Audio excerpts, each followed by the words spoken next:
दोस्तों, ज़्यादातर लोग ये सोचते हैं कि सोसाइटी में सिर्फ एक्सट्रोवर्टेड लोग ही ज़्यादा सक्सेस पाते हैं, पर ऐसा बिल्कुल भी नहीं है।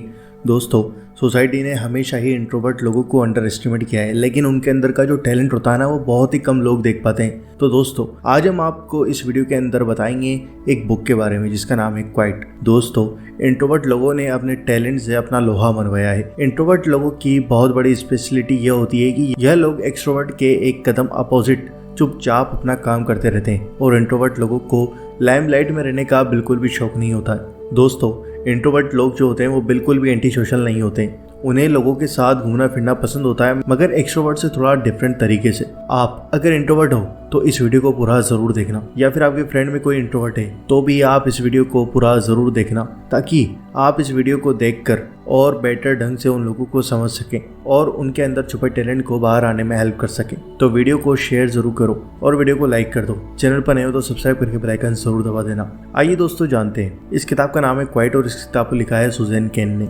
इंट्रोवर्ट लोगों के पास एक ऐसी शक्ति होती है जिससे वो भी सक्सेस हासिल कर सकते हैं। उस शक्ति का नाम है क्वाइट, यानी अकेलेपन में काम करने की क्षमता। और ये हर किसी के अंदर नहीं होती है, क्योंकि अकेलेपन के अंदर इंसान के मन में बहुत सारे डाउट आते हैं और वो उन सब डाउट को साइड में रखकर अपने काम पर फोकस करता है और एक ऐसी चीज हासिल कर लेता है जो कि करना नामुमकिन होती है। तो दोस्तों, आइए जानते हैं पहला पॉइंट, पावर ऑफ इंट्रोवर्ट्स। दोस्तों, इंट्रोवर्ट लोगों के पास ऐसी एबिलिटी और पावर होती है जिसके दम पर वो लाइफ में सक्सेस हासिल कर जाते हैं। इंट्रोवर्ट लोग बहुत ही ज़्यादा सेंसिटिव होते हैं। वे अपने आसपास की छोटी से छोटी इन्फॉर्मेशन को भी एब्जॉर्ब कर लेते हैं और उसे बहुत ही गहराई से एनालाइज करते हैं। जैसे एक इंट्रोवर्ट एक पेंटिंग के आगे 10 मिनट तक खड़ा होकर उसकी तरह तरह की डिटेल ढूंढ सकता है, लेकिन एक एक्सट्रोवर्ट के लिए यह सोचना भी एक हॉरिफिक एक्सपीरियंस की तरह। दोस्तों, इंट्रोवर्ट लोग जो होते हैं वो डिसीजन लेने में थोड़ा टाइम लगाते हैं, लेकिन जब डिसीजन ले लेते हैं तो वो एक बहुत ही बेहतरीन फैसला साबित होता है सभी लोगों के लिए और खुद के लिए भी। दोस्तों, दूसरा पॉइंट, इंट्रोवर्ट लोगों को स्मॉल टॉक पसंद नहीं आती है, यानी थोड़ी सी बात करिए और ख़त्म। जब दूसरे उन्हें यह बताते हैं कि कल उन्होंने क्या खाया या उनके यहाँ कौन मेहमान आया या फिर वो उन्होंने कल क्या करा, तो इंट्रोवर्ट लोगों को इन बातों को जानने में कोई भी दिलचस्पी नहीं होती है। इसके बजाय वो किसी फिलोसफी या फिर कोई नॉलेज वाली बात पर आपसे चर्चा करना बहुत ज़्यादा पसंद कर सकते हैं। दोस्तों, इस किताब की लेखिका सुजैन कहती हैं कि जो व्यक्ति स्मॉल टॉक में रुचि लेता है, यानी रुचि रखता है, वो ज़्यादातर एक्सट्रोवर्ट होते हैं, और जो इंसान स्मॉल टॉक को पसंद नहीं करता वो इंट्रोवर्ट होता है। दोस्तों, तीसरा पॉइंट, इस किताब की लेखिका सुजैन कहती हैं कि वेस्टर्न कल्चर में लोग सोचते हैं कि एक्सट्रोवर्ट ज़्यादा कॉन्फिडेंट और ज़्यादा कॉम्पिटेंट होते हैं, लेकिन ये ज़रूरी नहीं है कि एक कॉन्फिडेंट स्पीकर एक बहुत अच्छा लीडर भी बन जाए। लेकिन जब कोई एक्सट्रोवर्ट दूसरे से बहुत ज़्यादा घुल मिलकर बात करते हैं तो दूसरों को लगता है कि वह उनकी बहुत ज़्यादा सहायता करेगा, इसलिए उनको अपना लीडर मान लेते हैं। लेकिन होता इसके बिल्कुल अलग है। इसके अपोजिट में कोई इंट्रोवर्ट एक कोने में बैठकर चुपचाप अपना काम कर रहा है तो कोई भी उसके पास नहीं जाना चाहेगा। बहुत सारे लोग तो उसे घमंडी भी मान सकते हैं, लेकिन हकीकत में यह हो सकता है कि वो जो इंट्रोवर्ट कोने में बैठा है वो बहुत ज्यादा नॉलेज रखता हो, जिसके दम पर वो समाज की प्रॉब्लम को आइडेंटिफाई करके उनके लिए एक पॉलिसी बना सकेगा।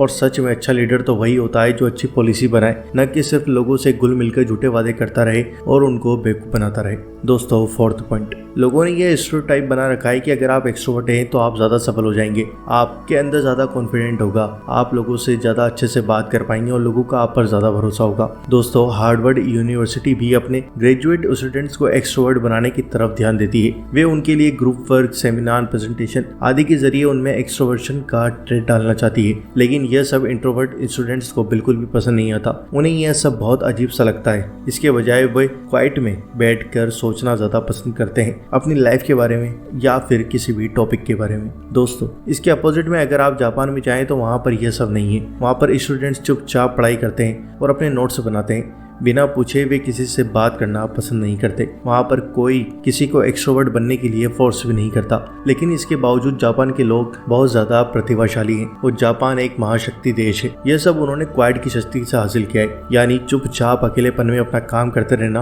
और जब मौका आए तो फोड़ के रख देना। दोस्तों, पांचवा पॉइंट, कंपनी कल्चर। दोस्तों, इस किताब की लेखिका सुजैन कहती हैं कि कंपनीज को एक ऐसा कल्चर बनाना चाहिए जहां पर इंट्रोवर्ट लोग भी अपना कंट्रीब्यूशन दे सकें। ज्यादातर ऑफिस में meetings, sessions, presentation, workshop, seminar events और भी बहुत सारी आदि चीजें रखी जाती हैं। यह सब एक्सट्रोवर्ट्स लोगों को बहुत पसंद आता है, लेकिन इंट्रोवर्ट लोगों को यह केवल वेस्टेज ऑफ टाइम लगता है। वे किसी भी टॉपिक पर चर्चा करने के बजाय उसमें जुटकर काम करना ज्यादा प्रेफर करते हैं। कुछ लोग मीटिंग में बेसिर पैर की बातें करते हैं और कुछ हंसी मजाक से भी मीटिंग को लंबा खींच देते हैं। इंट्रोवर्ट्स लोगों को यह सब कुछ बिल्कुल भी अच्छा नहीं लगता।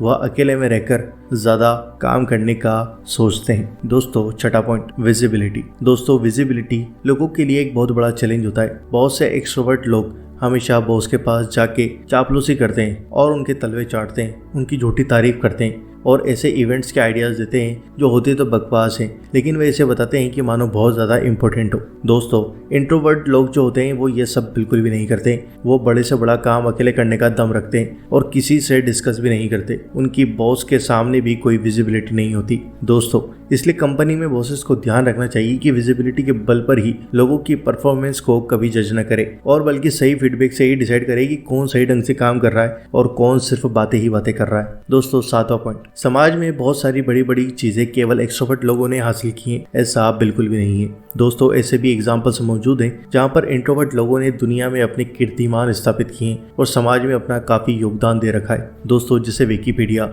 एक बहुत ही बड़ी वेबसाइट है, लेकिन उसमें जितने भी आर्टिकल है वे किसी राइटर ने घर पर एकांत में बैठकर ही लिखे हैं। यानी इंट्रोवर्जन की वजह से ही वो आर्टिकल बन पाए जिन्हें रोजाना मिलियंस लोग पढ़ते हैं। क्या वे आर्टिकल्स ऑफिस के भीड़भाड़ वाले माहौल में लिखे जा सकते हैं? कभी नहीं लिखे जा सकते। हमेशा भीड़भाड़ वाले माहौल में माइंड डिस्ट्रैक्ट होता है। दोस्तों, इंट्रोवर्ट लोग अकेले बैठकर बहुत देर तक सोच विचार कर सकते हैं। यह उनकी एक पावर होती है और यह पावर हर किसी के अंदर नहीं होती। और राइटिंग के लिए तो यह ट्रेड बहुत ही ज़रूरी है। अगर आप एक जगह टिक कर बैठ सकें और घंटों तक सोच विचार कर सकें, तभी तो अच्छे आर्टिकल्स, नॉवेल्स, ब्लॉग्स और कहानियाँ लिख सकते हैं। दोस्तों, एक एक्सट्रोवर्ट इंसान यह सब कुछ नहीं कर सकता। वह एक जगह बैठने की बजाय दूसरे लोगों के साथ गपशप, हंसी मजाक आदि करने में ही ज़्यादा दिलचस्पी रखता है। अगर उसे अकेला बैठना पड़ जाए तो वो बहुत ही ज़्यादा बोरिंग फील करेगा। इसलिए कुछ भी क्रिएटिव करना हो वहाँ पर इंट्रोवर्ट का यह पर्सनल ट्रेड बहुत ही काम का सिद्ध होता है। इस ट्रेड के जरिए बहुत ही महान कार्य कर सकते हैं। दोस्तों, आठवां पॉइंट, बहुत सारे लोग ये सोचते हैं कि इंट्रोवर्ट्स अकेलेपन में होते हैं, पर दोस्तों ऐसा बिल्कुल भी नहीं है। इस किताब की लेखिका कहती है कि अगर आप इंट्रोवर्ट हैं तो यह मत सोचिए कि आप अकेले हैं। सोसाइटी में बहुत से लोग इंट्रोवर्ट होते हैं और उनके अपने यूनिक ट्रेड्स और योग्यताएं होती हैं। आप अपने खुद के अंदर देखिए और अपने टैलेंट को पहचानिए। उसी के आधार पर ही कोई प्रोफेशन या जॉब चुनिए। इससे आपको जॉब सेटिस्फेक्शन भी मिल पाएगा।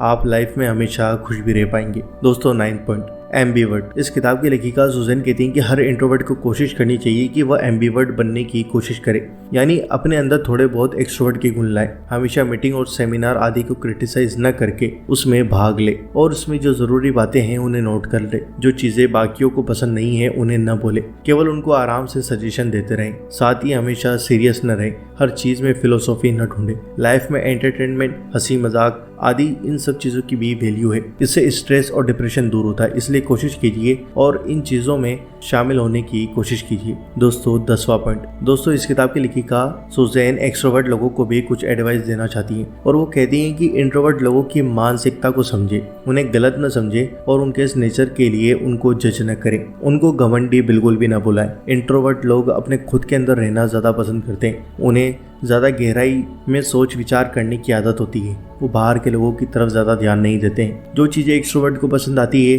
वो उन्हें पसंद नहीं करते। लेकिन यह भी तो ज़रूरी नहीं है कि हर आदमी हमसे एग्री करे और जो हमें पसंद है उसे भी पसंद आए। दोस्तों, 11वां point, quiet is a power. दोस्तों, इस किताब की लेखिका एंड में कहती है कि अगर आप एक इंट्रोवर्ट हैं तो ये आपकी कमजोरी नहीं है बल्कि ताकत है। आप इस ताकत का इस्तेमाल करके क्रिएटिव एफर्ट्स में लगा सकते हैं और ऐसे मास्टरपीस बना सकते हैं कि दुनिया देखते रह जाएगी। आप अपनी लाइफ में कुछ ऐसा अचीव कर सकते हैं कि दुनिया आपको देखकर दंग रह जाएगी। तो दोस्तों, अगर आप भी इंट्रोवर्ट हो तो आप अपने आप को बिल्कुल भी कम मत समझना, क्योंकि इंट्रोवर्ट लोगों के अंदर वो पावर होती है, वो चीज़ होती है जो हर किसी के अंदर नहीं पाई जाती, क्योंकि उनके अंदर अकेले रहने की ताकत होती है और अकेला रहना हर किसी के बस की बात नहीं होती। तो दोस्तों, अगर आप भी इंट्रोवर्ट हो तो अपने काम पर फोकस करो और उस काम में जी जान लगा दो और दुनिया को दिखा दो कि इंट्रोवर्ट एकांत में बैठकर चुपचाप शांत माहौल में बैठकर बहुत अच्छी सक्सेस पा सकते हैं। किसी ने भी क्या खूब कहा है, मेहनत करो खामोशी में और कामयाबी शोर मचा दे। तो दोस्तों